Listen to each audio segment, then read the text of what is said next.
Isso. São os 6 e pouco de aposentadoria, mais os 20 que a minha mulher recebia, que passou para 30, mas ela não recebeu nenhum de 30 porque morreu antes. Uhum. Mais ou menos, então 26 mil, é isso? Não, pode dar 30 mil. 30 mil reais tem mais porque tem doação para meus filhos. Uhum. É porque eu não tenho... Não, mas o senhor, pessoalmente, só quero saber isso. Eu poderia chegar a quanto? 50 mil? Tá, 50 mil reais mensais. Eu não sei, eu tô tentando chutar aqui, doutor. Tá, aproximadamente... Eu posso depois mandar por escrito, sabe, o que... Tá, é porque é importante, porque o juiz precisa fixar disso. O rendimento fixo que eu recebo todo mês é esse, são 6 e pouco da anistia, e era 20, agora passou para 30. 26 mil, então. A empresa Lewis que paga. Tá,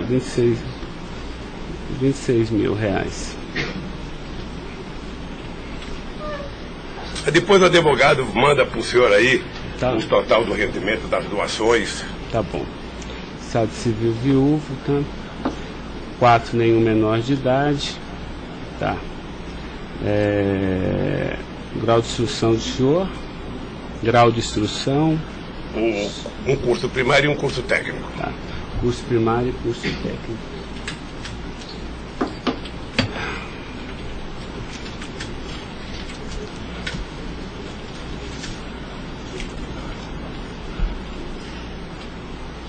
Me dê uma caneta aí, Caio, por favor.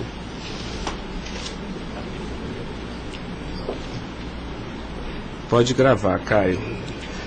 Senhor Luiz Inácio, eu vou pedir então ao senhor para responder agora as perguntas no microfone, porque a partir desse momento a audiência vai ser gravada, tá?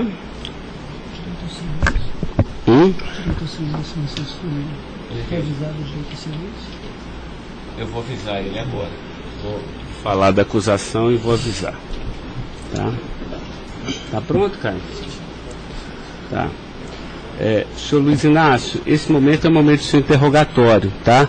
A lei lhe garante o benefício de ficar em silêncio em todas as perguntas que eu lhe fizer, as perguntas feitas pelo membro do Ministério Público, pela defesa dos denunciados, inclusive até pela sua própria defesa, tá? Existem 2 denúncias aqui nessa ação penal, envolvendo Delcídio do Amaral Gomes, André Santos Esteves, Edson de Siqueira Ribeiro Filho, Diogo Ferreira Rodrigues, Luiz Inácio Lula da Silva, o senhor, José Carlos Costa Bunlai e Maurício Barros Bunlai, tá? E em síntese, a denúncia fala da existência de uma organização criminosa, tá? Pelo menos do dia 1º de fevereiro de 2015 até 20 de novembro de 2015. E a denúncia narra que todos esses denunciados teriam se esforçado para evitar ou para menos modular e conseguiram retardar a celebração de um acordo de colaboração premiada entre o Ministério Público Federal e Nestor Severo, tá? Depois a denúncia narra que um crime de patrocínio infiel, tá? Cometido pelos denunciados também, e de exploração de prestígio, tá? Bom, o senhor tem conhecimento desses fatos, tá? Né? Eu lhe pergunto, esses fatos que são descritos na denúncia são verdadeiros, falsos? Eu queria que o senhor fizesse uma explanação cronológica do que aconteceu envolvendo a sua pessoa. Bom, os dados são falsos. Eu queria aproveitar a oportunidade, doutor Ricardo, para dizer ao senhor que eu faço política desde os 23 anos de idade. Comecei em 1968 pelo movimento sindical. Depois fizemos as greves mais importantes desse país, depois do regime militar. Depois resolvemos que o sindicato já era muito limitado para a luta democrática desse país, resolvemos criar um partido político. Participei da criação do mais importante partido político de esquerda da América Latina, partido que fez a maior política de inclusão social na história desse país, partido que fez a maior política de combate à corrupção na história desse país. Se nós analisarmos o que aconteceu de 2003 até dezembro de 2014, a gente vai perceber que o Ministério Público, a Polícia Federal, a Controladoria Geral da República nunca tiveram, e a Controladoria nunca tiveram tanto apoio e tantas mudanças legislativas para melhorar a eficácia do combate à corrupção como nós fizemos. E há mais ou menos 3 anos, doutor, eu tenho sido vítima de eu diria quase que de um massacre. Ou seja, eu acho que todos aqui têm dimensão do que é um cidadão que foi presidente da República, que foi considerado o mais importante presidente da história desse país, que saiu com 87% de aprovação de bom e ódio, que fez com que o Brasil fosse respeitado no mundo inteiro e virasse protagonista internacional.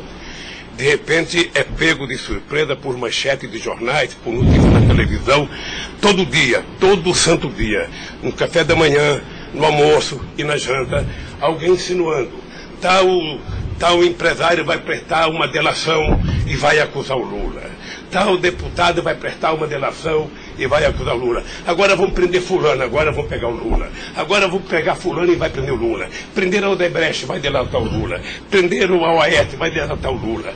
Prenderam o Bunlai, vai delatar o Lula. Prenderam o Delfídio, vai delatar o Lula. Prenderam o Papa, vai delatar o Lula. Eu esperando pacientemente.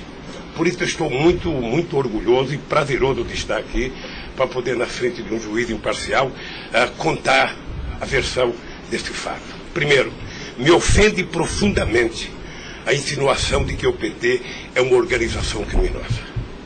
Me ofende profundamente, porque é o mais importante partido criado nesse país, criado pelos trabalhadores, dirigido pelos trabalhadores, e que fez nesse país o que ninguém nunca fez.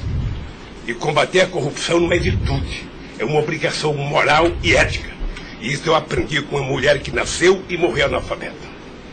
Segundo, esse partido conseguiu fazer com que as instituições fossem fortalecidas.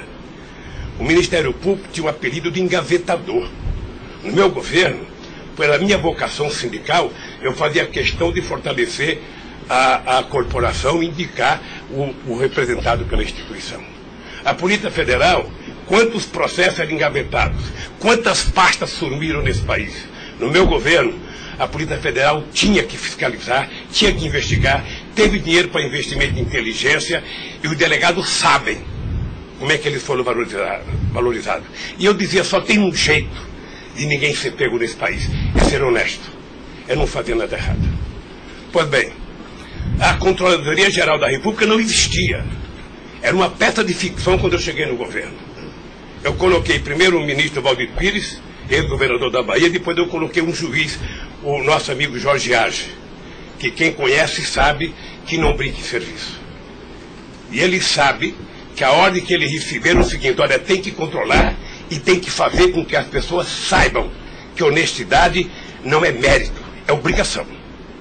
Pois bem, e agora eu estou nessa... Só sabe o que é levantar todo dia, sabe, achando que a imprensa está na porta de casa porque eu vou ser preso? Ah, porque não sei quem delatou Lula vai ser preso, porque não sei quem delatou Lula vai ser preso. E eu tenho dito, eu duvido, antes, durante e depois, os que estão presos e os que vão ser presos, que tenha um empresário ou um político que tenha coragem de dizer que um dia me deu R$10, ou que tenha coragem de dizer que um dia o Lula pediu 5 centavos para ele.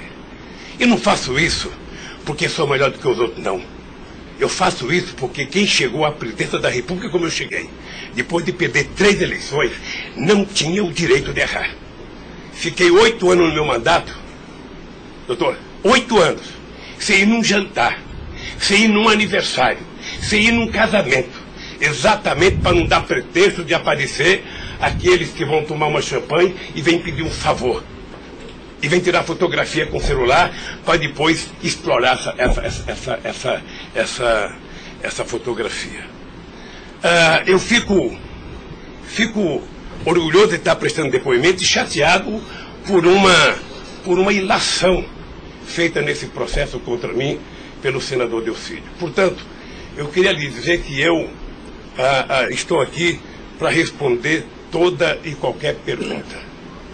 Se tem um brasileiro nesse momento que quer a verdade e deseja a verdade nesse país, sou eu. Portanto, estou à inteira disposição para responder tudo e a todos do jeito que vocês perguntarem. Tá, adentrando então na peça acusatória, senhor Luiz Inácio, a denúncia narra aqui 7 fatos. Diz aqui que no dia 8/4/2015, o senhor reuniu-se com o Delcídio Amaral no Instituto Lula, em São Paulo, e o senhor teria exortado a Delcídio a adoção de medidas para a compra do silêncio de Nestor Severo, de forma a que o Nestor, não celebrasse o acordo de colaboração premiada com o Ministério Público Federal. Vamos por fatos, que eu acho que fica mais fácil, a gente faz o encadeamento temporal aqui da denúncia. Esse fato existiu, Delcídio foi lá, pediu para o senhor teria pedido a ele para que ele intervisse e pudesse pelo menos ocultar fatos que pudesse relacionar o senhor José Carlos Bunlai, e ele diz mais, diz até que o senhor também teria pedido a ele, porque o senhor também teria envolvimento aqui com negócios escusos na Petrobras. Doutor, só tem um brasileiro que poderia ter medo de um depoimento do Severo, pela relação que tinha com ele, que é o Delcídio. Eu não tinha relação com o Severo. Portanto, eu não tive nenhuma preocupação com o depoimento de nenhum empresário, de nenhum diretor da Petrobras, porque não tem essa relação com eles. Portanto, o Delcídio contou uma inverdade nesse processo. Mas essa reunião existiu? Deve ter tido muitas reuniões com o Delcídio. Ele era senador da República, era líder do governo, nós conversamos muitas vezes, em São Paulo e em Brasília, e com outros deputados. Lá no Instituto Lula? Várias vezes o Delcídio esteve lá. Várias vezes. Ok. Eu iria perguntar por fatos aqui, mas assim, pelo que o senhor está falando, senhor, ele teve lá, o senhor admite que conversou com ele, mas não houve essa conversa para adoção de medidas, o senhor teria pedido para ele, porque o senhor, José Carlos Bunlai é amigo do senhor. Doutor Ricardo, deixa eu dizer uma coisa. Eu não tenho nenhuma razão para ter qualquer problema com o depoimento do Severo. Mas nenhuma razão. Não o conheço, não tive convivência com ele. Portanto, o depoimento do Severo era um problema para o Delcídio e não para mim, que teve uma convivência com ele ainda no governo anterior, antes do meu governo, quando foi diretor de óleo e gás da Petrobras. Não foi comigo. Tá, não surgiu essa conversa, então. Não surgiu, não se tocou. Se o senhor falar da Lava Jato? Doutor, da Lava Jato, hoje no Brasil, a gente fala no café, no almoço, na janta e ainda depois da novela. Mas não Porque só passa isso na televisão. Mas não se tocou no nome do Severo. Não tocou no nome. E muito menos no nome do Bunlai. Sabe, de que foi pedido coisa para o Bunlai. É um absurdo. É um absurdo. Eu não sei o que o Delcídio esperou fazer com isso. Certamente, depois de preso alguns dias, as pessoas começam a encontrar um jeito de sair da cadeia e resolve jogar a culpa em cima dos outros. Como é que o senhor reagiu quando ele foi preso?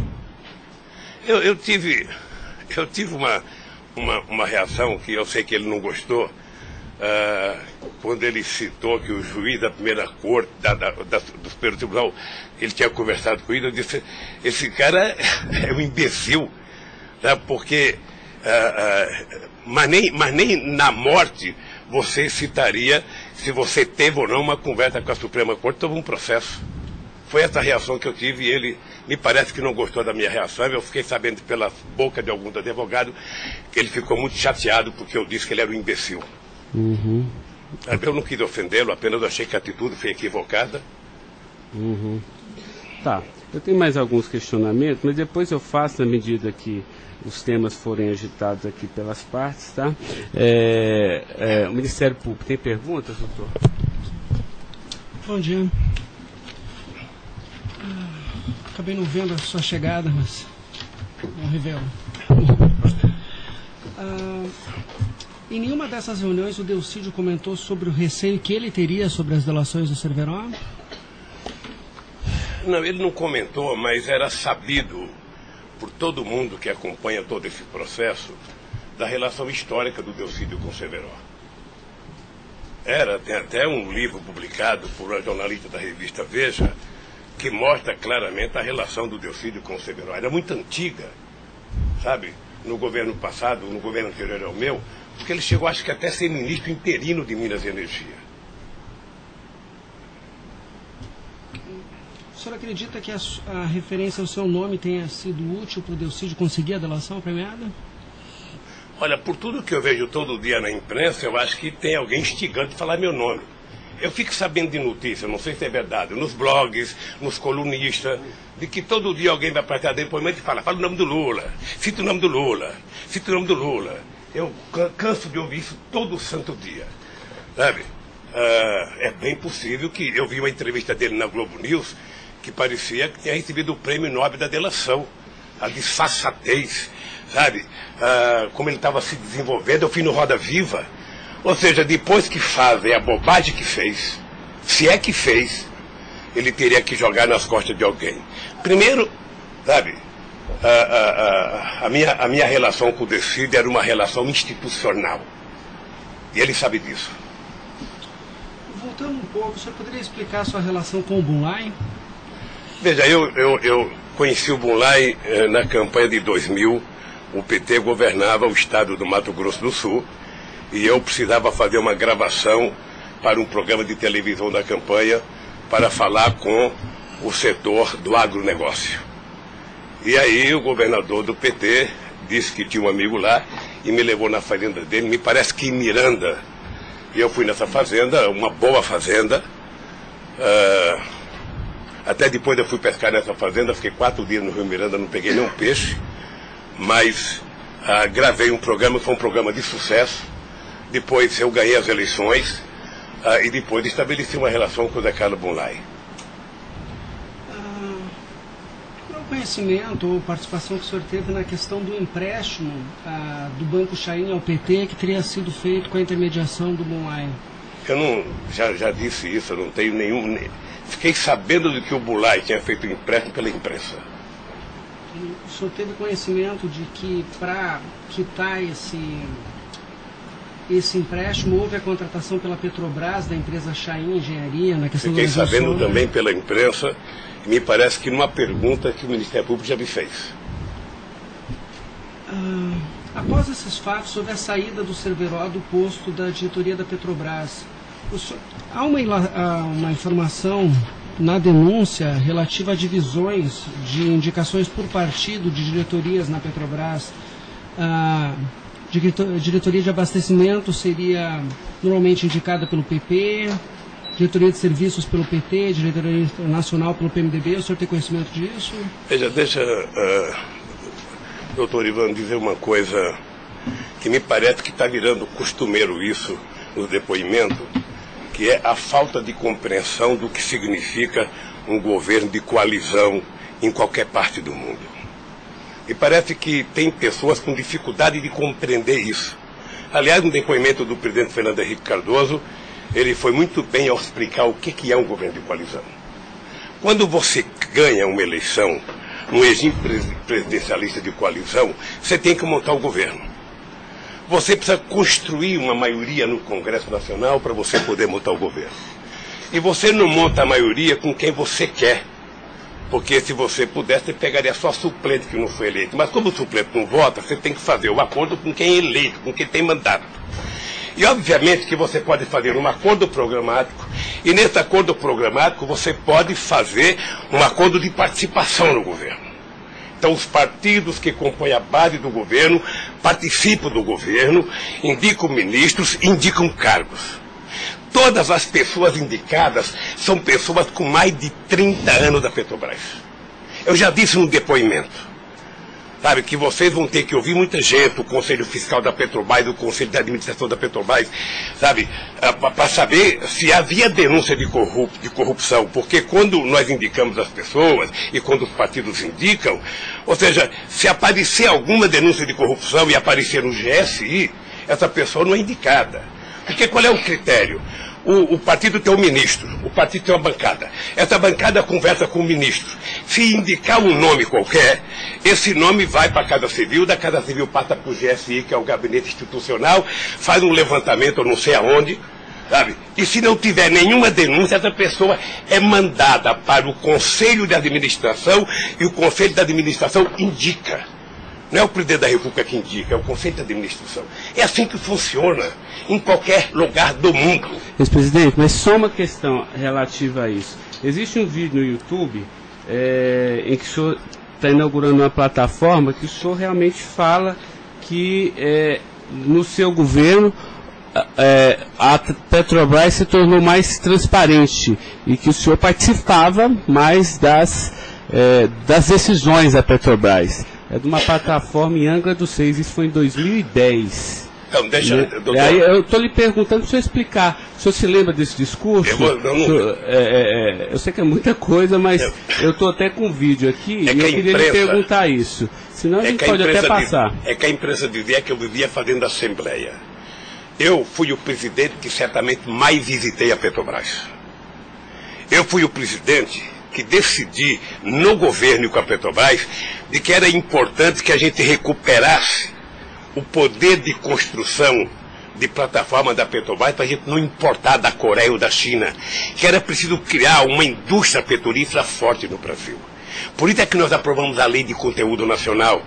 65% de tudo que fosse construído de plataforma sonda teria que ser feita no Brasil, para a gente ter uma política industrial, para a gente definir uma política de engenharia, de ciência e tecnologia, porque o Brasil é um país grande, o Brasil não pode ser um serviçal, o país não é uma republiqueta. Este país poderia produzir e atender toda a América Latina e atender toda a África que margeia o rio chamado Atlântico. Lamentavelmente. Não, mas a pergunta é o seguinte, é porque o senhor falou que realmente no seu governo o senhor participava mais das decisões. Eu não participava, deixa eu mais das decisões. Se o senhor quiser, a gente pode até ter um vídeo, e eu trouxe aqui aí para o senhor explicar. E Delcy também havia falado isso, que depois do mensalão, o governo federal, a presidência da República, participava mais na Petrobras. Isso ele falou.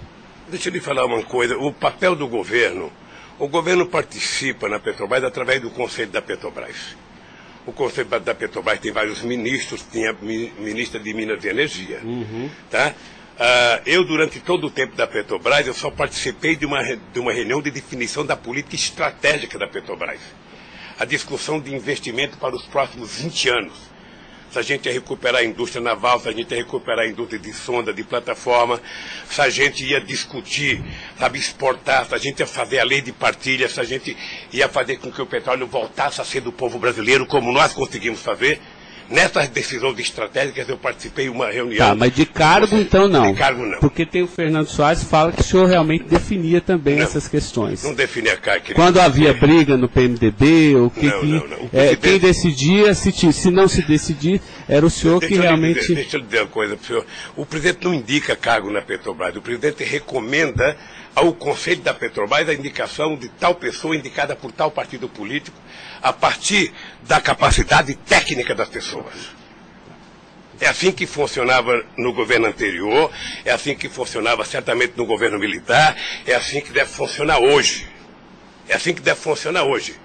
Porque a Petrobras é uma empresa de engenharia muito poderosa e você não pode ficar colocando gente que não tem expertise para fazer determinadas coisas. Tá. Mas a expressão foi essa aqui, eu anotei. A gente sabe o que acontece lá dentro. O que o senhor quer rever o discurso? Eu não preciso rever, não. Tá. Assim, porque isso me chamou a atenção. A gente sabe, quer dizer, antigamente era uma caixa preta, foi esse o contexto. E agora a gente sabe o que acontece lá dentro. Quais foram os mecanismos que o senhor tomou, então, para que a Petrobras realmente ficasse mais transparente? A fazer com que o Conselho acompanhasse mais as decisões.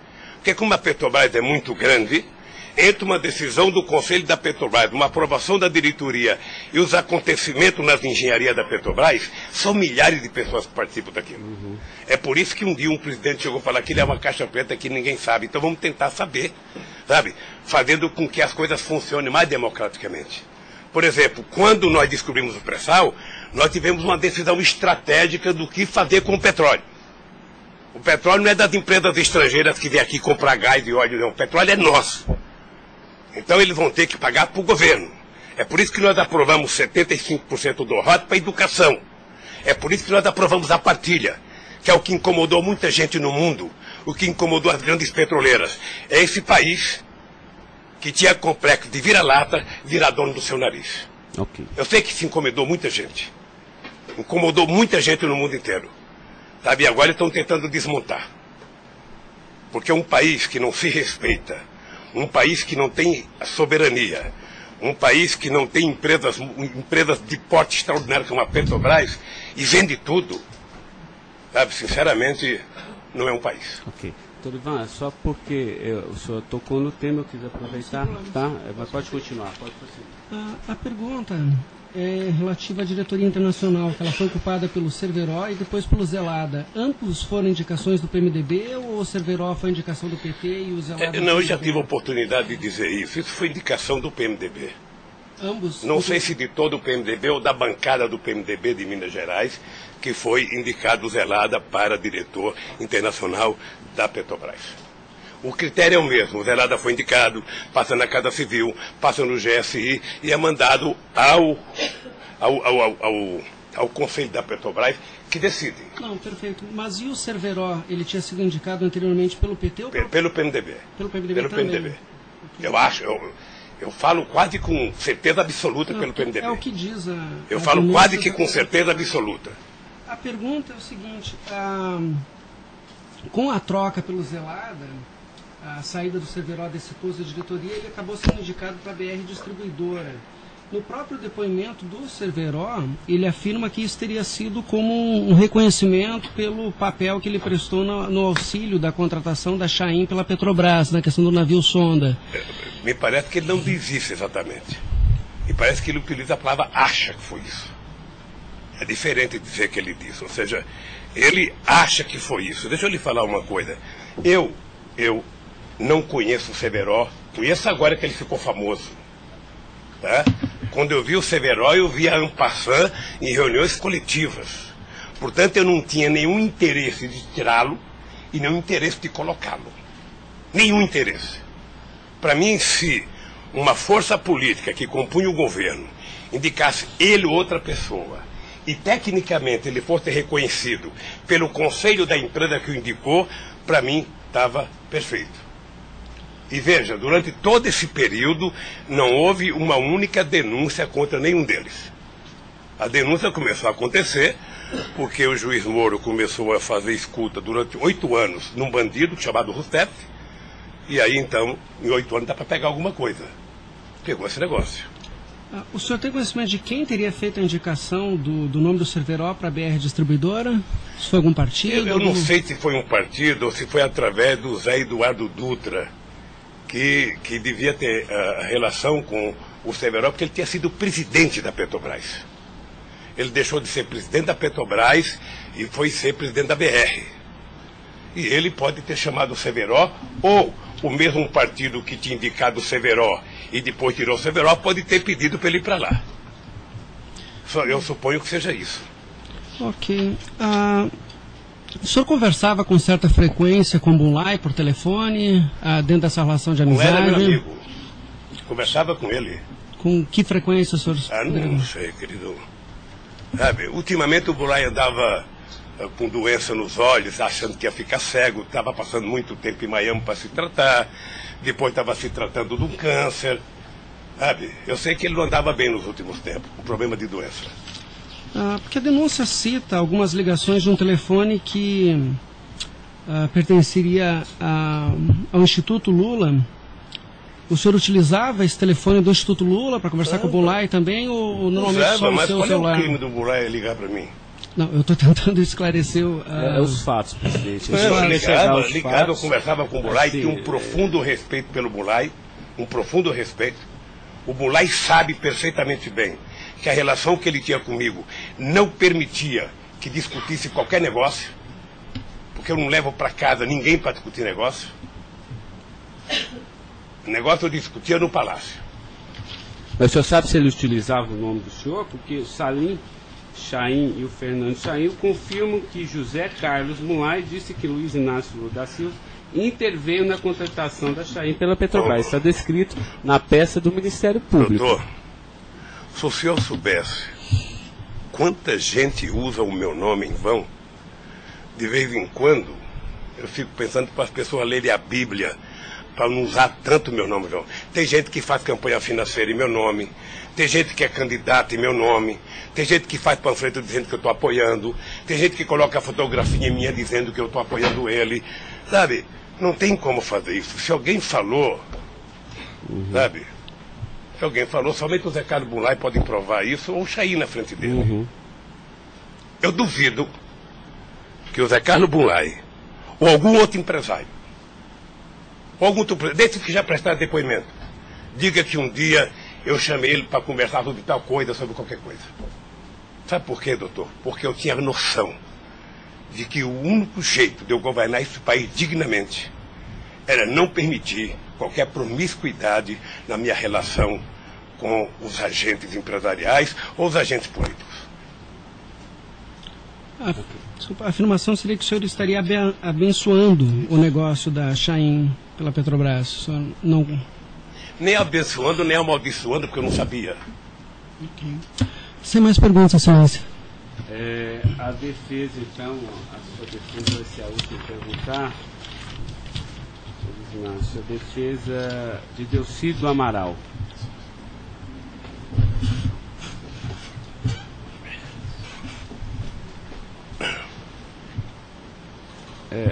Doutor, alguém vai ter que sair para ele perguntar, tá? Da mesa para que...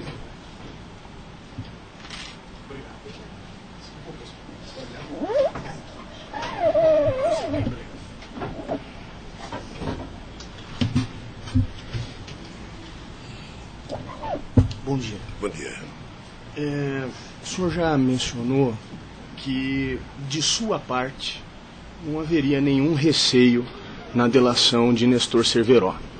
A indagação que eu faço é se, da parte de Bunlai, seu amigo, se ele lhe confidenciou algum receio da delação do Cerveró. Nunca. Nunca. Nunca. Ele mencionou se conhecia o Cerveró? Quem, o Bunlai? O Bunlai. Não, nunca falou comigo do Cerveró. Nunca? Nunca falou comigo do Cerveró. Nem tampouco o senhor soube se ele... Quem falava comigo do Cerveró era o Delcídio. Que era amigo do Cerveró. Amigo do filho do Cerveró. Perfeito. O senhor tem conhecimento se a delação do Nestor Cerveró foi utilizada como um dos fundamentos para a condenação do senhor Bunlai? Não tenho. Não tem conhecimento. Não tenho. Tá certo. Eram só essas as indagações. Excelência, muito obrigado. Obrigado, senhor vice-presidente. A defesa de André Esteves tem questionamentos? Não tem? A defesa de Edson Siqueira Ribeiro Filho.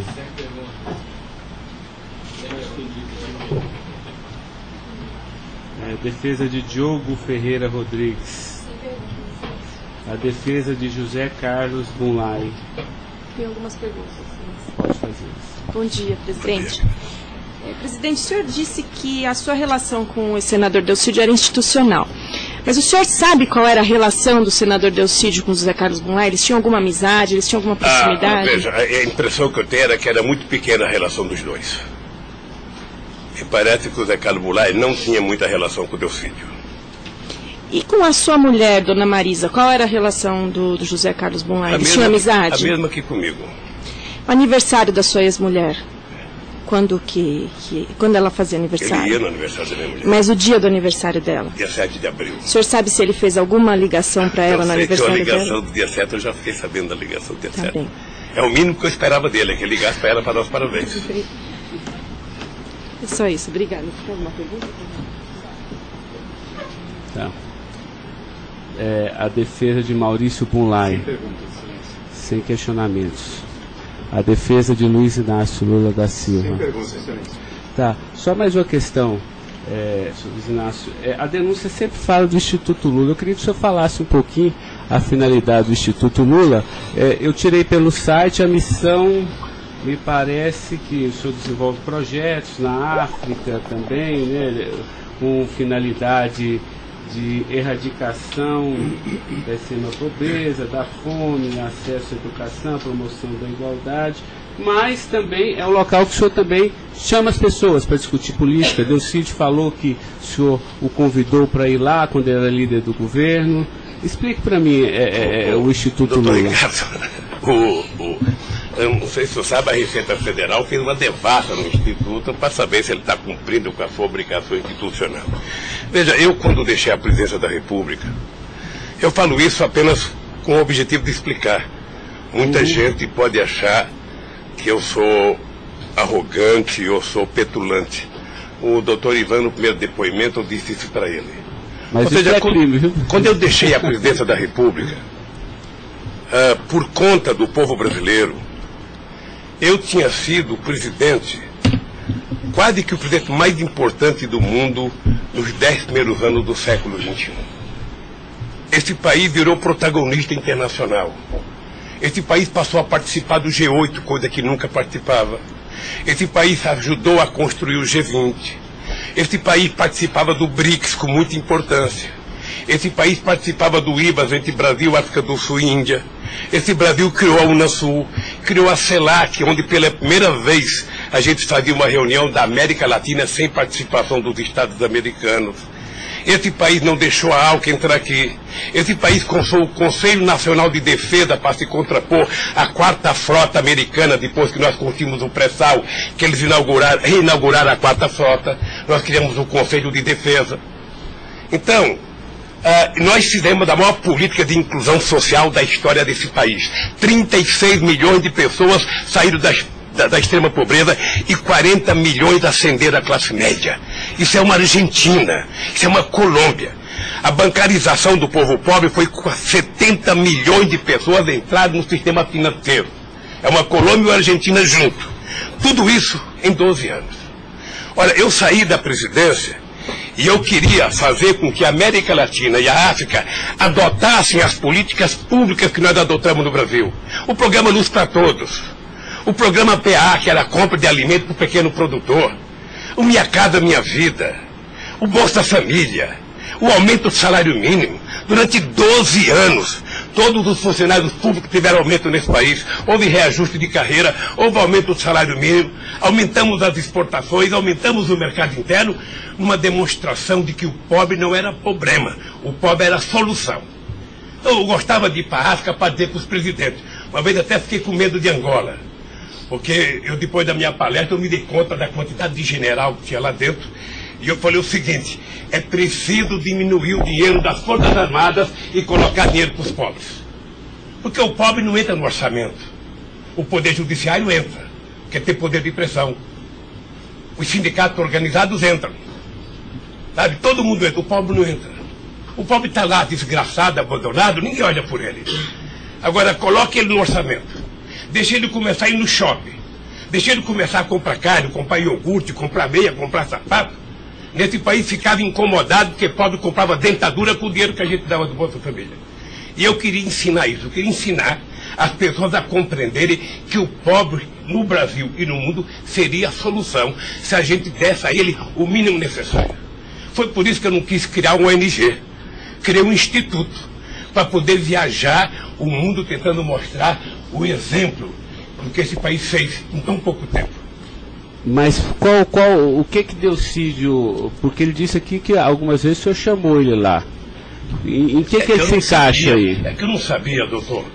Porque sabia, assim, realmente, eu entendi, a política está de acordo com o estatuto aqui do Instituto Lula, mas, assim, por que o senhor chamou ele lá? Ele falou assim, muitas vezes o presidente Lula, e de vez em quando eu ia com cortesia também. Deixa eu lhe falar, ele foi muitas vezes conversar comigo, ele era líder do governo, como outros senadores foram conversar comigo. Cada vez que o Delcídio ia no hospital sírio-libanês fazer um check-up ou uma consulta, ele falava, presidente, eu estou aqui no Sírio, eu posso passar aí? Passo, meu filho. Mas o senhor não tratava dessas questões do Instituto? Discutia desde Flamengo a Vasco da Gama, Corinthians, Palmeiras, porque quando duas pessoas se encontram, conversa-se tudo. Mas não era política institucional do Instituto, isso que eu estou perguntando. Não era política institucional do Instituto, é que eu talvez tenha cometido erro, sabe, que eu deveria ter alugado uma sede do lado. E quando eu discuti esse instituto, ficava numa cadeira, quando eu discutia outra coisa, pulava para outra cadeira. Eu achei desnecessário. Eu achei que a civilização não exigiria essa burocracia toda, porque tem uma coisa de burocracia. Eu sou o mesmo ser humano, eu sou presidente de honra do PT, eu sou ex-presidente da República, eu era presidente de honra do Instituto. Eu não decidi as coisas pelo Instituto. O Instituto tem uma diretoria. Eu apenas estava lá, eu era a figurinha carimbada do Instituto. Era para ele fazer merchandising. Aqui o Lula. Vai conversar com o Bill Clinton, fala com o Lula. Vai conversar com o Tony Blair, fala com o Lula. Vai conversar com o Chirac, fala com o Lula. Vai conversar com o Angela Merkel, fala com o Lula. Sabe, eu tive o prazer, doutor Cláudio, de ser o ex-presidente da República, que em todas as viagens do mundo que eu fiz, depois de deixar a presidência, era recebido pelos presidentes. Esse era o status quo do Brasil. Hoje nós estamos numa situação em que o presidente não tem coragem na Bolívia. Então o país, que era um motivo de orgulho, virou um motivo da tristeza. Pela pequenez que esse país tomou dimensão nos últimos anos. Não, eu não estou emitindo nenhum juízo de valor, mas assim, o que eu quero saber é o seguinte: o senhor também chamava pessoas como o líder do Delcídio para conversar sobre outros assuntos. Chamava dirigente sindical, chamava gente do LGBT, chamava negro, chamava índio, chamava todo mundo. Isso. Ali, eu vou dizer uma coisa, sabe qual é o apelido do Instituto? Sabe? Não sei, nunca fui. Posto Ipiranga. Lamentavelmente é assim. Mas não é por causa do Instituto, é por causa do personagem. Sabe? Então todo mundo fala: tem problema em tal lugar? Posto Ipiranga. Tem problema em tal lugar? Posto Ipiranga. E sabe que eu tenho orgulho disso. Eu tenho muito orgulho de fazer 36 anos que eu deixei o movimento sindical e ainda sou amigo de todos os sindicalistas, de todas as correntes, da Força Sindical à CUT. Sou amigo de todos os partidos políticos. Então, se isso é um pecado, se isso é um erro jurídico, se isso incomoda o Ministério Público, a Polícia Federal, sei lá quem, eu vou alugar uma salinha na porta e sento lá e atendo e vou deixar em paz, porque não é possível. Não é possível, sinceramente, doutor, sinceramente. Eu quero lhe agradecer a oportunidade de vir prestar esse depoimento. Eu estou com muita coisa na garganta para falar. Eu estou cansado de ver procurador dizer que não precisa de prova, que ele tem convicção. De juiz dizer: eu não preciso de prova, eu tenho fé, vou voltar com fé. Eu quero provas, alguém tem que dizer, qual é o crime que eu cometi, aonde que eu cometi. Chamar o PT de organização criminosa, se dependesse de mim, cada deputado do PT, cada vereador do PT, cada militante, abrir um processo para quem dizer provar qual é a quadrilha. Porque eu estou cansado, doutor. 71 anos de vida, eu cansei. Cansei de ver as instituições que eu ajudei a criar desde a Constituinte, para valorizá-las, desprestigiadas por comportamento pessoal. Gente que agora, gente que não pode abrir a geladeira, que vê a luz já começa a dar declaração. Gente que liga o barbeador, começa a falar achando que é o microfone do rádio. Eu cansei disso. Eu sempre valorizei o Ministério Público. Eu sempre valorizei a Polícia Federal. E sempre valorizei o Poder Judiciário. Os ministros podem lhe dizer. Eu indiquei quase todos. Nunca pedi para eles um favor pessoal. E não peço. Porque a instituição tem que ser forte, não para me ajudar, para garantir a democracia desse país. Lamentavelmente tem pessoas que não pensam assim. Eu, quando vejo um jovem procurador ir para a televisão falar 1h30 e depois dizer: não me peçam provas, eu tenho convicção, não dá, doutor. Não dá para aceitar isso como uma coisa séria nesse país que está jogando a cada vez mais a oportunidade de se transformar num país grande. Nós quase chegamos a ser a 5ª economia mundial. Quase chegamos. Por mediocridade não chegamos. Então eu lamento profundamente. Eu gostaria que meu depoimento fosse tudo numa semana só. Para mim poder desvendar os mistérios todos. E acabar com essa hipocrisia. Fulano vai prestar depoimento, fulano vai delatar, fulano vai não ter das contas, fulano, e o Lula vai ser citado. Quem sabe está na hora de chamar o dono da Globo, da Record, da Bandeirantes para prestar depoimento para ver se eles me delatam. Porque o que eles dizem que vão me delatar, eu duvido que tenham coragem de me delatar, porque não tem nenhuma prova e nunca conversaram comigo sobre qualquer crime. Doutor, eu aprendi a andar de cabeça erguida. E sabe que custa muito. Para quem nasce na elite, não precisa nada. Mas para quem vem lá de baixo, sabe, não deixar ninguém colocar cangaia no seu pescoço, não é fácil. Esses dias eu sei de uma história, de um depoimento, de um processo que eu abri contra uma jornalista, até vou contar isso que ninguém sabe aqui. E eu acusei uma jornalista que falou, em qualquer país democrático do mundo, ela seria presa, porque ela falou de um presidente da República. E ela foi prestar julgamento. E a advogada, acho que a nossa advogada, me chamou de doutor. Aí o juiz começou a rir. Ah, mas ele não é doutor? Ele não é doutor? Como é que você chama ele de doutor? Não, estou chamando ele de doutor porque ele tem vários diplomas de doutor honoris causa.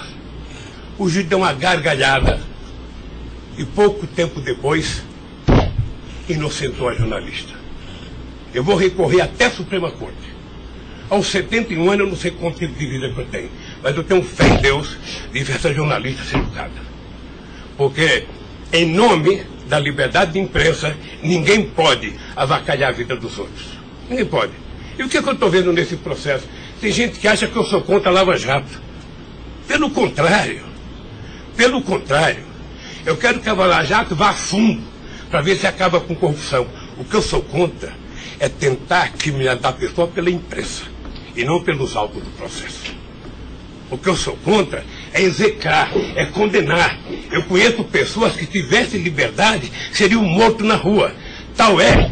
Sabe quantas horas eu tenho de notícias negativas contra mim no Jornal Nacional em 8 meses, 16 horas? Nenhum político no mundo aguentaria isso. E eu vou matá-lo de raiva, porque toda pesquisa vai aparecer na frente. Para eles saberem que nem sempre eles podem brincar com as pessoas. Sabe? Então o juiz, o promotor, o delegado, não tem que ficar fazendo, sabe, pirotecnia com as pessoas. A primeira apura, investigue e condene. Quando condenar, bote na cadeia. E acabou. Sabe, não é tirando fotografia de criança, mostrando casa, mostrando não sei das quantas, inventando mentiras, inventando ilações. Então, quero lhe dizer que o senhor está diante de um homem que está disposto a prestar tantos quantos depoimentos for necessário. E quero que todo mundo saiba, se tem um brasileiro que quer a verdade nesse país, sou eu. E não me venham com mentiras ou com ilações. Porque um cidadão que nasce no Nordeste e não morre de fome até os 5 anos de idade, não tem medo de cara feia. Eu quero defender a minha honra, que é o valor mais importante que eu tenho. Então eu quero lhe agradecer esse depoimento e a liberdade de poder dizer essas coisas que eu até agora não tinha falado, mas eu cansei, eu vou falar. Doutor Luiz Inácio, o momento é do senhor, tá? A sua defesa, o senhor tem todo o direito de falar. Só mais uma questão para a gente encerrar, acho que ninguém tem mais questionamentos. O presidente do Instituto Lula, na época, em 2015, era o doutor Paulo Camoto. Ele não participava de nenhuma reunião, assim, com o senhor, às vezes, ou participava, ou era bem informal, como o senhor disse? Eu sou um pouco relaxado, sabe? Porque Delcídio disse aqui que as reuniões eram somente ele e o senhor, que as coisas era só... Não ficava ninguém na sala. É isso? O senhor confirma isso? Eu tenho pelo Delcídio, eu não vou levar muito a sério o que ele disse. Tá? Mas deixa eu falar, eu aqui, quando eu era presidente da República, eu brigava com a minha assessoria que achava que eu tinha que ter uma liturgia. A liturgia é importante, presidente. Você não pode andar no corredor abraçando as pessoas. A porta não pode ficar aberta, sabe? Então, no Instituto, sabe, tem hora que a conversa é pessoal, tem hora que entra 10 pessoas, 5 pessoas, 6 pessoas, 4 pessoas. Mas de total transparência, é isso que o senhor quer falar? Quando uma conversa sigilosa, eu faço uma conversa sigilosa, sabe? Ok. Tá bom. Agradeço a presença do senhor para esclarecer os fatos, tá? Ninguém tem mais questionamentos, então está encerrado, tá encerrada a audiência. Na fase do 400.